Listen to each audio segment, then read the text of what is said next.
Okay, good morning, good afternoon, or good evening.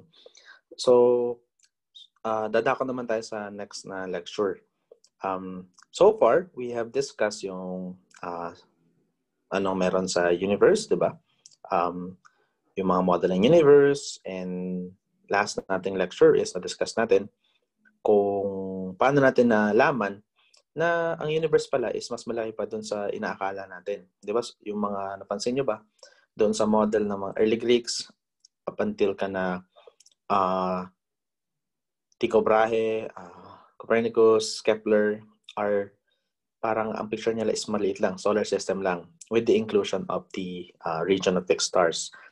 But it turned out na mas malaki pa pala doon yung universe. Na yung pala mga star na nakikita natin sa sky are some possible another sun din na may planets, or possible galaxy sila, 'di ba?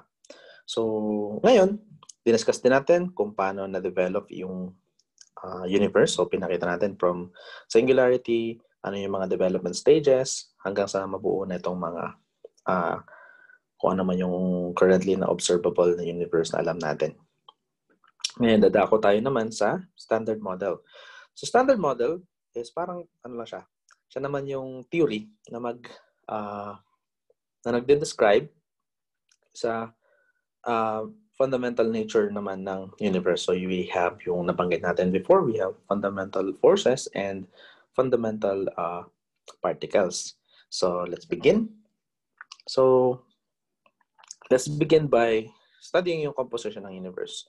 So scientists was able to estimate na ang universe ay made up of these components. So yung mga alam natin na yung mga nasa paligid natin, stars, galaxy, they are made up of atoms, diba? And of course, kasama na rin dito yung energy, diba? So, by virtue of Einstein's equation, E equals mc squared. So, matter, parang pag sinabing atoms is just yung kung ano yung matter na alam natin. And matter can be transformed into energy. So, based dito sa estimate nila, yung known na na-observe lang natin is just really small. It's just less than 5% or around 5% ng universe. Majority ng composition ng universe ay attributed sa here, yung pinakamalaking chunk is from dark energy, which is 71.4%. Dark matter is 24% or around halos 1/4. Okay? Paano nila na-estimate to? Of course, tatandaan nyo, di ba, kung may mga sinusolve kayo na equation, tapos usually may unknown, di ba? So, napakita nila na may dalawang unknown doon. And of course, they don't know kung ano exactly yun. Kaya nila tinawag na dark matter or dark energy. They really don't know. They can even call it Romeo and Juliet. Okay, kasi hindi nila alam talaga. And until now, pinag-aaralan pa rin ito ng mga scientists. So, pasok dito ito sa model-dependent realism, no? Kasi, alam yan, hindi nyo na-observe, pero they need to be there for the model to work. Parang ganun. Okay? So, let's move on. Okay. So, familiar ba kayo dito? Ito yung tinatawag nating Large Hadron Collider. Ang pinaka-common sa atin, usually na alam natin is yung term na CERN, diba? CERN sa Switzerland. Pero yung machine na nandito, itong malaking along yellow line, ito yung Large Hadron Collider. So yung buong yan, yung facility is really big, around 27 kilometers. And it's actually near sa boundary ng may nasasakop na parte ng France and parte ng Switzerland. Okay? Kung mapapansin nyo, meron dito iba-ibang facility. We have CMS, Atlas, LHCb, etc. Yan yung mga parang, may mga kasi dyan, may mga point kung saan pwede sila mag-observe ng experiment. Okay? Ang ginagawa dito is pinag-aaralan nila yung mga particles, di ba? Usually, ang common thing is to collide two particles. So, halimbawa, ganito. Ang ginagawa nila, magpapa-accelerate sila ng particle along this direction. So, ina-accelerate, no? So, that's why ang tawag din dito is linear accelerator. Another particle, sa opposite direction naman, okay? And they accelerate, i-accelerate kasi from zero velocity, di ba? Pero ang gusto nila i-reach na speed nitong mga particles na ito ay near the speed of light. Tapos magko-collide sila. At some point, let's say, pwede dito sila mag-observe. Okay? So, magko-collide yun and it will cause some interaction and tinatry nilang i-figure out kung ano yung meron doon sa collision. Okay? So, using this, they were able to show yung mga pinakita natin na mga particles na they are indeed binubuo nila yung mga fermions or matter particles. Okay? Sa loob ng isang facility doon, makikita nyo may ganito. It's actually a really big tunnel. Para siyang, kung makikita nyo dito, no, mayroong parang tube dito na dito sa area na to actually nagko-collide yung mga particles. And itong mga nasa paligid nito, sobrang makita yung mga parang kakaibang electronics. These are particle detectors. So kapag nag-collide yung mga particles kasi, it will cause yung magtatalbugan yung components. And yung mga detector dyan nandyan para makuha yung energy signature. Tandaan nyo, yung collision na to ay parang nagpo-produce ng mga waves or particles nga na hopefully ma-detect ng mga nandito. And, di ba, sabi ko nga, you can know kung ano yung klase ng particle yun using energy. You will know yung mass. Okay? Okay. So, kung titignan nyo, paano ba ma-imagine yung scale? Ito yung tunnel na yun. And you can see na ito yung scale ng humans. So, ganun siya kalaki. Diba? Okay. So, pwede rin silang mag-simulate muna bago sila mag-create ng actual collision. So, ito yung mangyayari, diba? Makikita nyo, these are thousands of our lines. And ito yung parang mga product ng collision ng dalawang particle. This particular experiment caused a lot of storage space, lalo na sa iba kasi mini-measure nila yon, di ba? And sobrang laking ng mga server nila. Yung mga capacities, I think ilang petabytes. So terabyte is 1,000 gigabyte, di ba? So mas malaki pa doon yung kailangan nila. And that's just parang petabytes per second yung nangyari. So sa experiment na ginagawa nila, usually may mga data silang hindi na nakukuha kasi hindi enough sa storage. Pero they have a way to filter yung mga good data naman. Pero syempre possible pa rin may ma-loss. Pero that's the current limitation ngayon kasi ng electronics na hindi pa kaya mag-store ng sobrang laking data kagaya nito. Okay? So ito pa yung another example ng simulation nila. So ano yung mga expect nila, etc. Okay? Standard model, basically, is a collection of theory na nagbibigay sa atin ng way to understand kung paano nag-interact yung mga fundamental particles and fundamental forces. So yung mga fundamental particles na yan ay nahahati sa dalawang group. So we have here a thing called fermions. So fermions are matter particles. So sila yung bumubuo sa matter na alam natin. We also have another thing called boson. So ito na naman yung mga force carrier or mediator ng interaction ng mga particles. Okay? So next, of course, ang standard model is a really powerful theory na mag-describe kung paano yun mga nag-interact, di ba, yung mga particles. Mayroon pa rin siyang limitation. So, hindi niya kayang explain yung dark matter. Of course, that's beyond the scope din ng current understanding natin sa nature. Kasi hindi nga basta-basta pa na kayang magbigay ng complete description ng dark matter. We can only say na nandyan sila. Parang ganun. And of course, meron din naman mga experiment na ginagawa to try to detect yung mga ito. Okay? Another thing na hindi rin kaya i-explain ng standard model is yung absence ng antimatter. Antimatter is just like parang normal matter na alam natin. Ang commonly na alam natin is matter is made up of electrons and protons, di ba? And pag nag-combine itong mga to, or even neutron, lagay na lang natin. Pero ito yung common, di ba? So we know electron has symbol E minus, proton is P plus. So parang ito lang yung charge nila. And electron is less massive than proton. So magaan lang siya.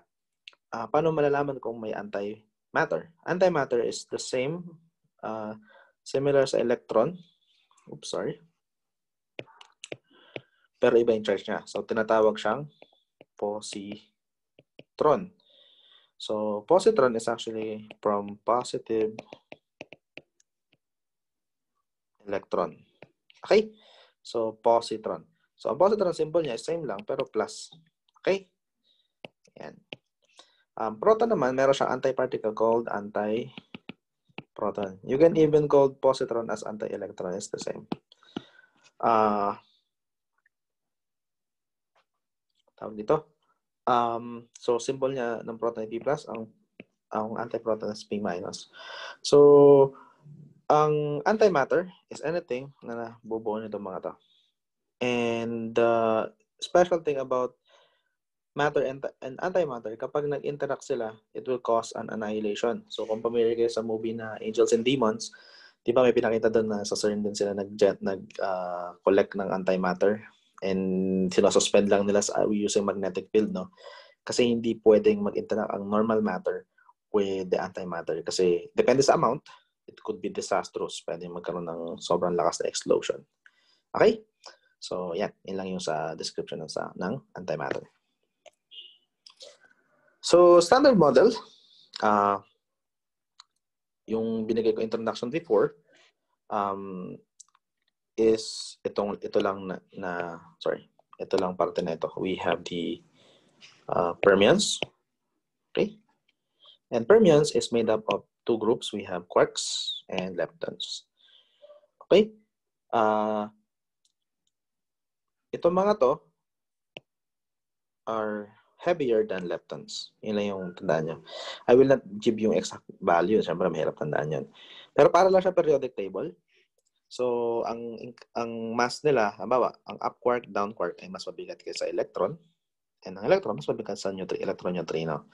So, parang pag ganun is decreasing mass.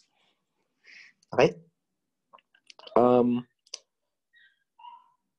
Ang focus natin sa scope natin is just itong up quark, down quark, electron, and electron neutrino. Itong mga to kasi, like, for example, we have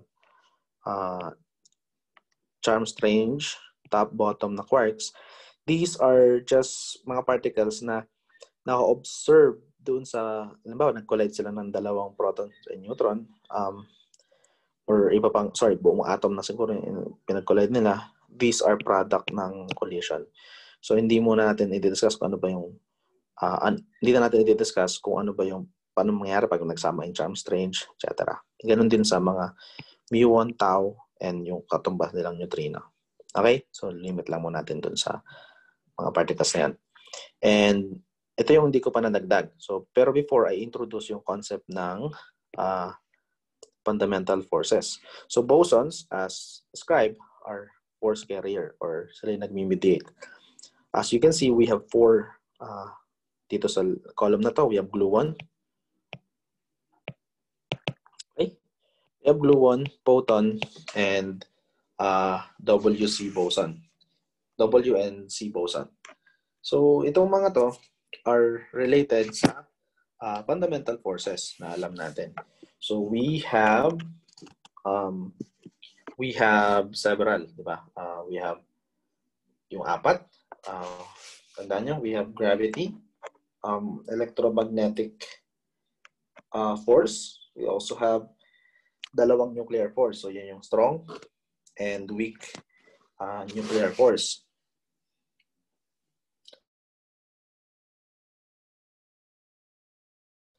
So, kung makikita nyo rin dito, we also have yung special na addition dito. We have Higgs boson. We will discuss that separate sa dulo nitong lecture. So, itong mga to, isa-isahin lang natin. Like yung gluon, photon, bosons. Okay? Yung WNC boson.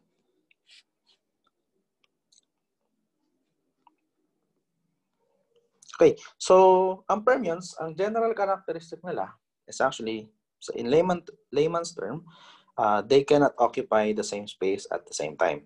In really complicated term, no two fermions can have the same set of quantum numbers.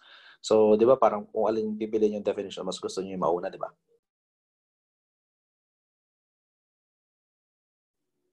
Okay. So, ano ba magandang example nito? Ang mga fermions, as we've mentioned, are matter particles. So, nandun ang proton, neutron, kung ano man yung mas maliit pa sa kanila, di ba? Anything na pinag-combine mo ng mga fermions are also fermions. Example, you have protons, neutrons, atom, molecules, and even us, tayo, or animals, or plants. Again, they cannot occupy the same space at the same time, di ba? Tandaan nyo, di ba, pag may nakaupo sa isang upuan, hindi kayo pwede mag-overlap na unless ghost ka, di ba? Usually ganun pinapakita sa mga, di ba? Ano siya? The only way na pwede kayo mag-occupy in the same space is kapag nakakandong yung isa hindi naman siya eksaktong space, di ba? So parang hindi kayo nag-occupy ng same space at the same time. So parang yung analogy sa fermions.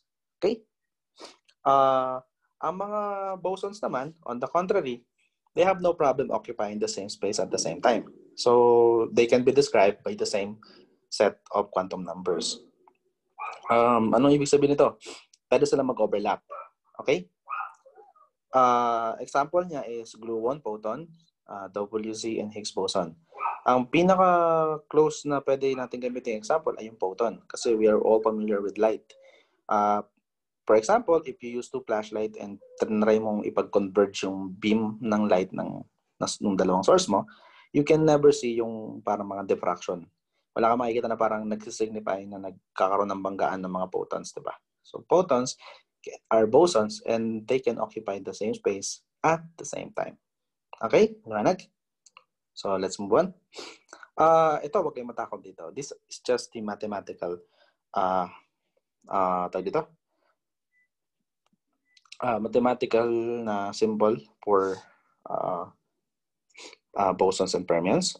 Pinasimple lang to. So kung titingnan nyo, usually anything actually, kahit tayo, humans, plants, etc., can be described by tinatawag nating wave function. So symbolized, used to describe that is yung Greek letter na psi. And psi is a wave function na nakadepende sa napakaraming bagay. So hindi lang sa position, pwede energy. So ang quantum mechanics kasi, if you can describe yung wave function ng isang system, malalaman mo na kung ano yung mga gusto mong information. Of course, syempre sa case ng mga small particles, kayang-kayang gawin, di ba? Like electron, proton. Pero sa scale ng human, hindi siya kayang gawin pa. Kasi nga, we have a lot of quantum information sa atin. Okay, we are made up of, trillions or billions of particles. Okay? So, ang pinapakita lang dito is yung bosons have no problem. They don't have any issue with occupying the same energy level. So, ito mga line dito ay energy levels. Okay? Ang fermions naman, they have to be separated. Kailangan hindi sila mag-occupy ng same energy level at the same time. Okay? So, dito papasok yung concept ng Pauli exclusion principle. And nadaanan nyo to for sure sa chemistry, sa electronic configuration. No? So, usually, ang magandang description nito is, di ba, sa electronic configuration, you have S, yung S orbital. Ang ginagawa natin, di ba, we use here, we use yung magpipil tayo ng electron, di ba? So, una, ginagawa natin up muna and then down. You can never have yung dalawang up or dalawang down. Hindi pwede yan.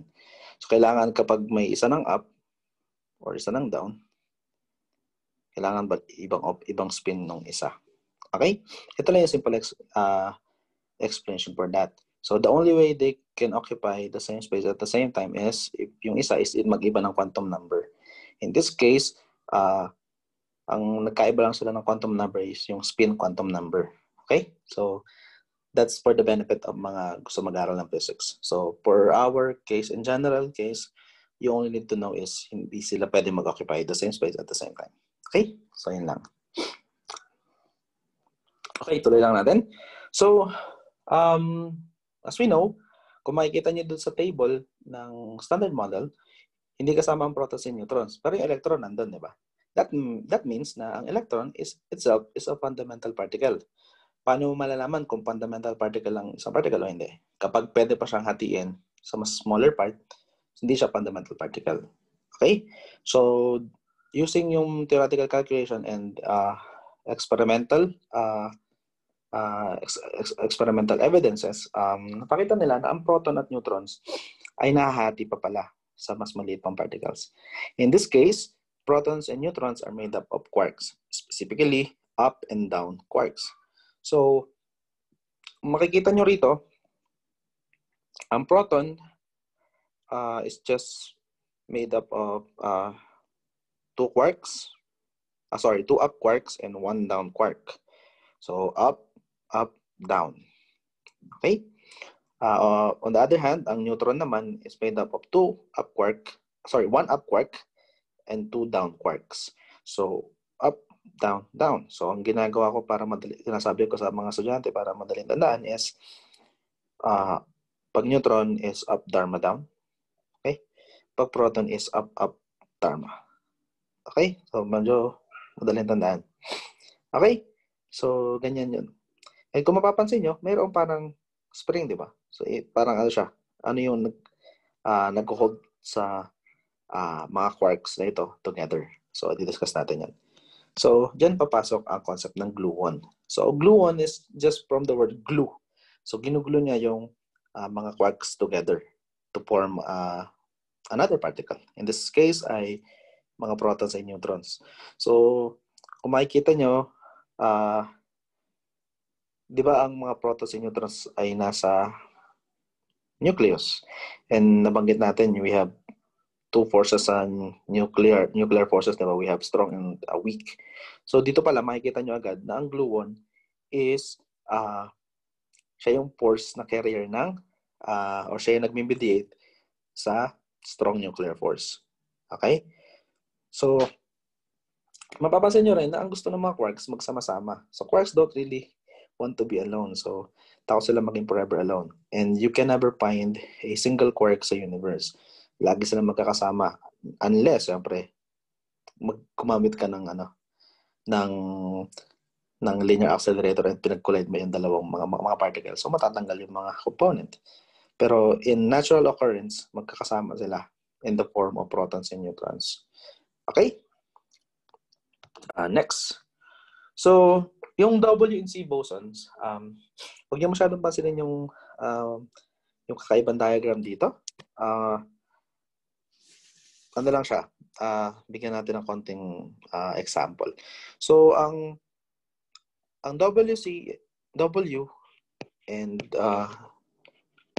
and Z bosons are responsible sa weak force. Okay?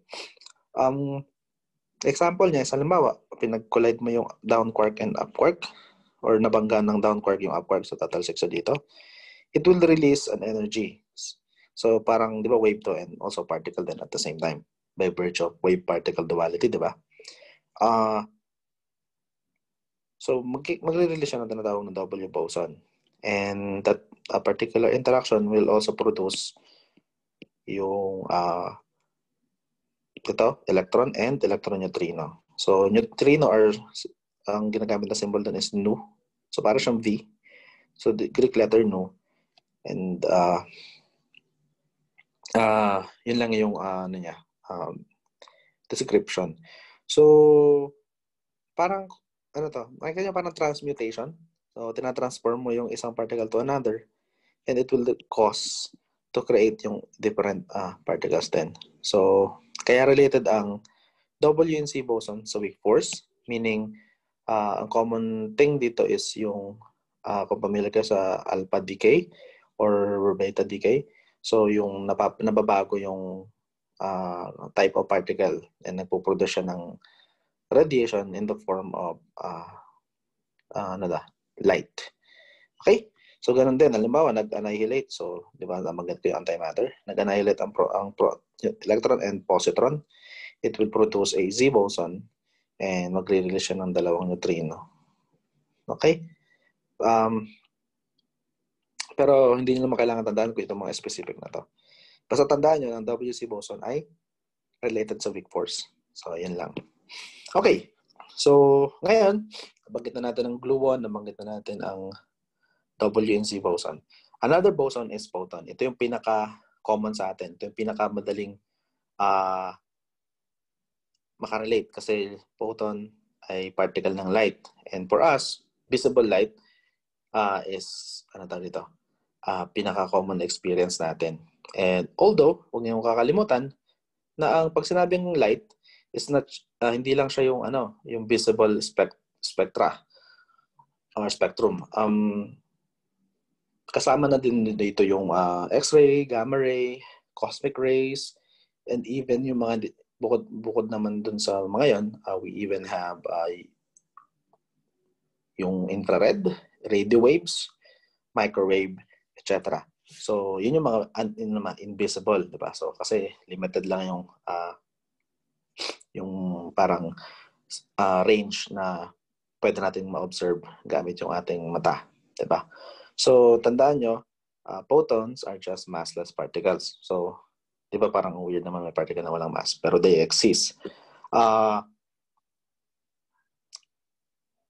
So, ganun lang yung, kung mapapansin nyo rin, ang photon is related sa light. And light is an electromagnetic wave.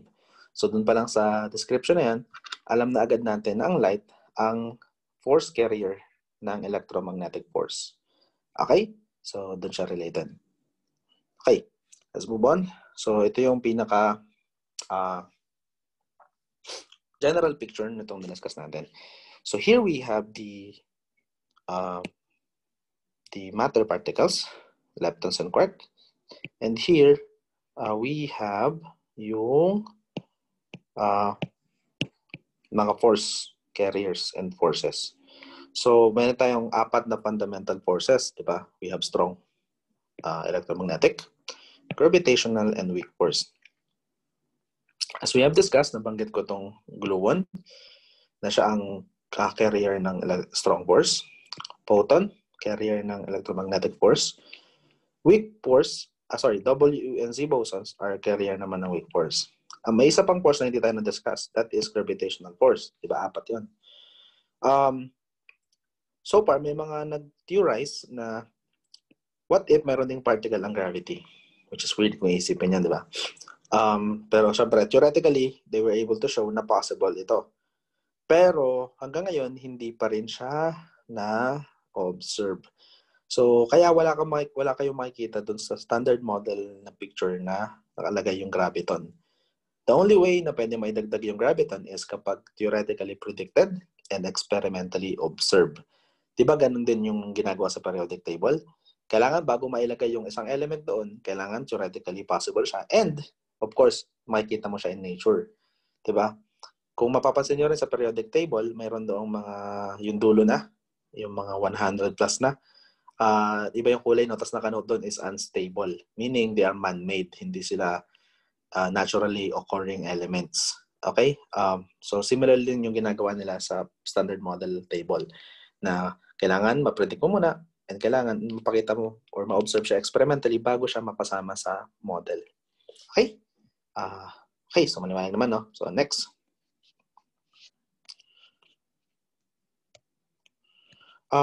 Here, ito yung pinaka smallest pa na picture na pwede nyong gamitin to memorize yung paano ba nag-work yung standard model. So we have 4 forces separated or shown sa separate columns. Okay? And sa row, we have kung ano yung nagke-carry na particle. And last row is kung saan nag-act. Okay? Kung titignan nyo, gravity. So, carried by graviton. Of course, graviton is hindi pa na-observe naman. And of course, gravity acts on all. Doesn't matter. Kasi tinan nyo, di ba? Even yung ano dito, electromagnetic wave ay nagbe-bend dahil dun sa bending ng space-time, di ba? Okay. Yun namang weak force, as we have mentioned, carried by W and C boson. You don't need to specify kung plus minus or ganyan. Just know W and C boson. And they act on quarks and leptons. Okay? Another force na kailangan discuss is yung electromagnetic, and it's carried by photon. And photon acts on quarks, charged leptons. So, di ba ang light nakipag-interact sa, for example, sa proton and neutron, sa electron, di ba? Hindi lang siya nakipag-interact sa mga uncharged leptons like neutrino. Actually, kaya neutrino is from the word neutral. Walang charge ang mga neutrino. So, kaya din mahirap i-detect yung neutrino eh. Anyway, so, ganun yung photon. So, lastly, we have the strong force and the carried by gluon. And gluon acts on quarks and other gluons. So, ganun lang siya. Hopefully, maliwanag naman. Okay. Next. Ito na yung parang overview picture ng atom. Based dito, anong klaseng atom ito? Or anong element? Diba, tinuro sa inyo dati, paano malalaman? Using atomic number. And from that, ano ba ang atomic number? Atomic number is the number of protons or number of electrons. In general case kasi, equal ang number of protons and neutrons. Protons and electrons. Bakit? Para ma-balance yung charge, di ba? Kasi opposite charge attract, di ba? So here, we have, makikita nyo, dalawang electrons. Here. And so dito pa lang, makaisip nyo na, helium ito. Di ba? So, tapos, to verify, tingnan nyo yung nasa loob. So we have nucleus, ito. And sa nucleus, we have 4 smaller particles. So, yan yung neutrons and proton. So again, neutron is up, down, down. Proton is up, up, down. Okay? And kung titingnan nyo, yung proton pa at neutron, nahati po siya sa mga quarks. So we have the smallest composition ay ito mga quarks na to. So ang fundamental particle sa picture na ito is electron and up and down quarks. Alright. So may makikita kayo rin dito na parang spherical shape na cloud. Okay? Ang usual kasi tinuturo sa atin dati, ang atom is parang meron kang yung neutron and proton dito, di ba? And electron dito. Ang tinuturo sa atin is parang nag-orbit lang daw yung electron. Okay? Na parang planet na umiikot sa sun. That is not the real picture. The real picture is ganito. Itong cloud na ito na nasa paligid niya is called probability distribution. So may probability ang isang electron na nandito siya, etc. So it has this probability. And nandun din yung energy level, di ba? Yung familiar kayo, di ba? Sa S, P, D, F, yung sa electronic configuration. In this case, hanggang S lang to.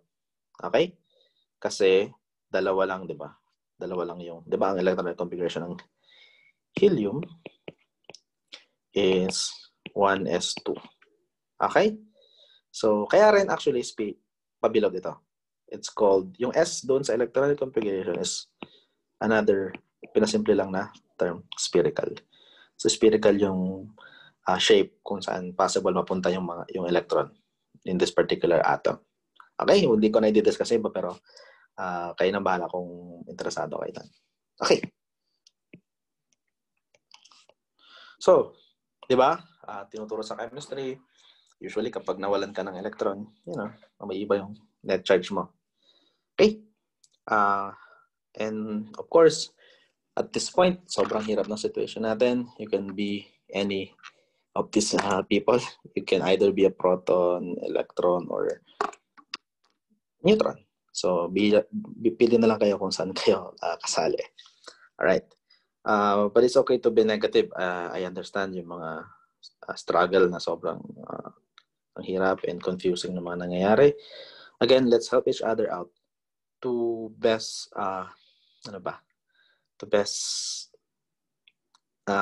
learn and understand each other.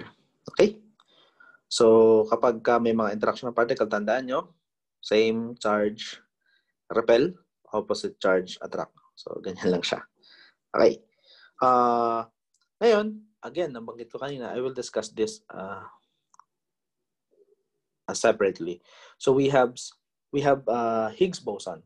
Ang Higgs boson is also termed the God particle. Kasama na siya ngayon sa standard model, pero it was just added recently around 2010 or 2012. Bakit? Kasi later lang siya na-discover. Pero as early as 1960s, meron ng theory ng existence ng Higgs boson. So ano ba ang Higgs boson? Ang Higgs boson, siya yung nagbibigay daw ng mass sa mga particles. Okay? Kung papansinin nyo, bakit ganun, di ba? We know na ang mass is a fundamental particle. But it turned out na hindi pala fundamental ang mass. There is something pa na mas nag-describe. Of course, pwede pa rin natin i-treat na fundamental ang mass kasi parang ano pa isipin mo. Pero to understand yung question na bakit may mass. So that's the basic question na mahirap gawin. Like, what is the origin of mass? Di ba? Bakit nagkakamass yung mga object? Kasi napapansin nyo, di ba? Napakita nila na may mga particle na walang mass. Diba? Like photon. So, paano ba yung mga ganun? So, Peter Higgs was the one to first explore yung answer sa tanong na ano ang mass or what cause object to have mass. So, ang simple description na dito is ang Higgs boson ay mga particles din described by this glowing greenish ball. So halimbawa, you have a molecule, di ba? Ang molecule is made up of atoms and atoms is made up of nucleus. Nucleus mo may proton and neutron. In this case, itong neutron and proton, kapag nakipag-interact sa kanila yung Higgs boson, nagkakaroon sila ng mass. Okay? Pero, bakit nga ba? So, bigyan ko kayo ng analogy. Ang Higgs boson ay manifestation or sila yung composition ng tinatawag na Higgs field. Imagine nyo na mayroong current sa river or na malakas pero let's say medyo uniform yung flow. Okay? So, may current doon. May kakasama kang kaibigan mo. Mas mabigat yung kaibigan mo kumpara sa'yo. Okay? Kapag tinry nyo mag-go against the current, di ba? Try nyo lang, kasi sa gilid lang kayo. Go against the current, di ba mayroong nag-oppose na parang force sa inyong dalawa. Ngayon, kung mas mataas yung mass mo, mas mahihirapan kang mag-move against that current. Yung mas magaan naman, mas free sila na mag-move forward, di ba? Against the current. So, ganun yung analogy ng mass. Kapag mas mahirap yung pag-oppose mo dun sa field, in this case is the Higgs field, mas mataas yung mass mo. Kung mas dali ka naka-move along or against the Higgs field, mas magaan yung mass mo. So, kung makikita nyo, di ba, ang light, wala siyang problemang mag-move sa di ba? Sa space. So, ganun lang yan. Okay? So, noong 1964, nag-submit si Peter Higgs ng paper and it's really bad kasi nireject talaga siya. And walang naniniwala sa kanya. Kasi nga, isipin nyo naman kung gaano ka-radical yung idea na yan. It was not until yun nga, early 2010 or 2012, na-prove nila yung existence ng Higgs boson. And dun yun sa Large Hadron Collider.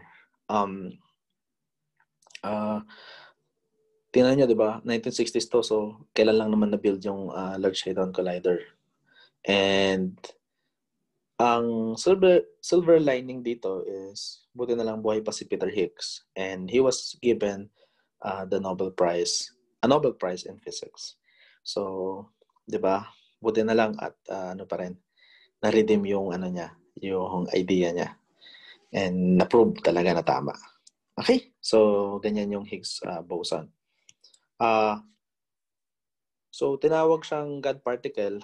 Actually, galing din ito doon. Yung God particle na term is galing doon sa book ni Leon Lederman.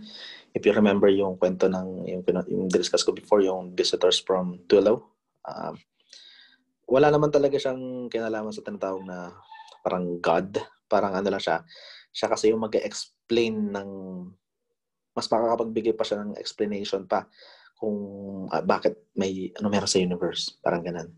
And of course, tinest nila ito sa, again, I mentioned, is dun sa LHC or sa CERN. And na-prove nila yan. Okay?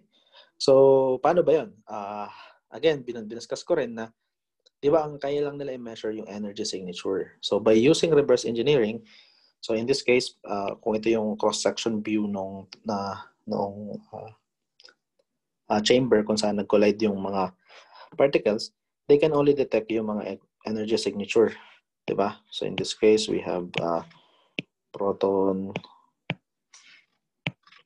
here. Electron. And muon. Okay. So using reverse engineering, makikita natin na itong mga to ay galing dito sa dalawang to. And pabalik lang, makukompute nila itong energy signature ng Higgs boson. So they just measure energy imbalance. Okay? And nung nakuha nila yung value na to, they were able to confirm na this is consistent with the energy signature ng Higgs boson. So it took rigorous checking and calculation to prove this. So this is proven na hindi siya parang ano lang, dahil isang beses lang ginawa yan, okay na. So talagang check na nila ito mabuti. And yun. So kaya makikita nyo, kasama na ang Higgs boson sa standard model. Okay. So another analogy is yung cocktail party. So halimbawa, pumunta ka sa isang party na maraming tao, nakadepende. So kung halimbawa yung mga taong yun ay mga Higgs boson, okay? Pag dumating ka at wala nakipag-interact sa'yo, ibig sabihin yan, massless ka. Or kapag kukunti na nakipag-interact sa'yo, mababala yung mass mo.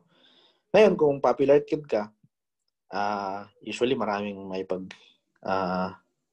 interact sa'yo, kwentuhan, etc. Pag kumpul-kumpulan ka, usually sa mga popular people, ganyan, mataas yung mass mo. So, yung pag-interact sa'yo ng Higgs boson, yung magbibigay sa'yo ng mass. So, ganun lang yung simple na description ng Higgs boson. Okay? Okay, these are just simple jokes about Higgs boson. Anyway, hopefully, mag-gets nyo. Ano pa ba? Ayan, nagsabi si Quark kay Photon. Okay. So, sa mga nag-physics, of course, di ba, or kung gusto nyo mag-aral ng physics or in any science, you have some sort of, tawag dito, parang fantasy about to solve yung mga kung ano ng problems, di ba? Anyway, hanggang dyan lang yung discussion natin ng standard model. Hopefully, may natutunan kayo. Kung meron kayong nalilitong concept, please set an appointment nga. Starting ngayong October 13, Tuesday. And of course, class hours niyo or doon sa binanggit ko na 1:30 to 3 p.m. So, nandun naman yung sa sinend ko na email link. Yun yung link nandun sa sinend ko na email before. So, you just need to open your Zoom, etc. Ganun. Or email kayo to check with me kung nabuksan ko na ba yung Zoom. So, yun lang.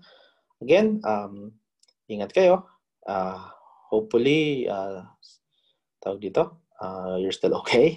Mahirap yung sitwasyon natin, pero kayanin natin. And good luck sa inyo, and God bless.